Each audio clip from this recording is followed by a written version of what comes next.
Jim Wilson is known as one of the best motocross racers to come out of Southern California in the 1960s and 70s.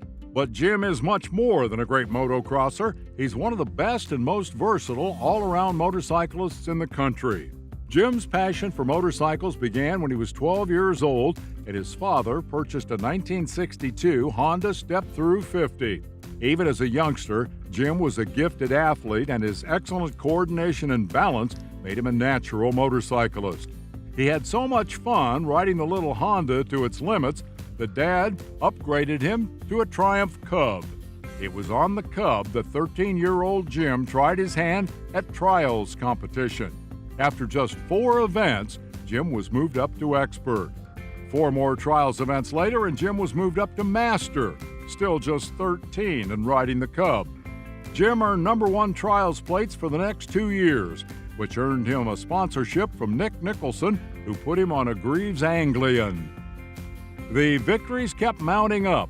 In fact, Jim had 55 straight wins in trials competition and added 2 more #1 plates to his trophy case.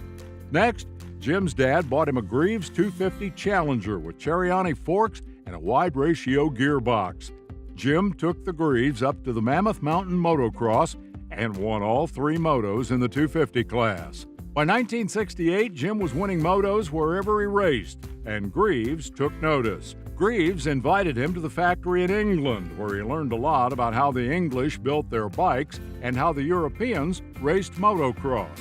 When he returned, Jim was a factory-sponsored rider on a Greeves 250 and a 380 Greeves Griffin. He often rode the 125 class as well, first on a Sax and later on a 125 Puch.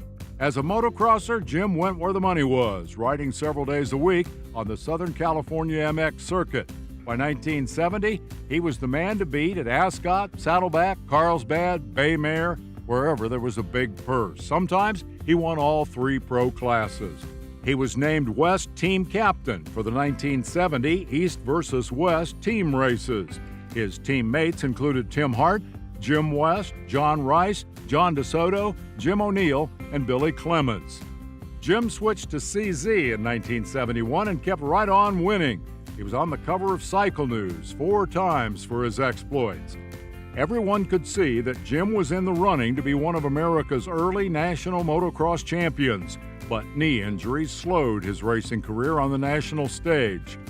When the 1972 MX National Series came to the West Coast, Jim rode at Carlsbad, Saddleback, and Cal Expo, competing in the 500cc class and getting in the top 10 at every event. He scored a 3rd-place podium at Saddleback behind winner and eventual AMA national champion Brad Lackey. Then in 1973, Honda called with an offer to put Jim's skills to use as a development rider. Jim took the offer and helped test the Honda Elsinore. He also rode for Honda's TV commercials and brochures, and even rode with the King of Cool, Steve McQueen, in a Honda video. Today, Jim Wilson is still riding, racing, dual sporting, and competing in trials events. And he doesn't just ride in the vet class. Jim still enters multiple classes wherever he goes. He likes new bikes and vintage bikes and can't imagine a life without motorcycles. In 2017, he added another title to his long list of accomplishments when he won the ARMA Premier Class Vintage Trials Championship. Jim is a Trailblazer to the core. The Trailblazers proudly welcome Jim Wilson to the 2019 Hall of Fame.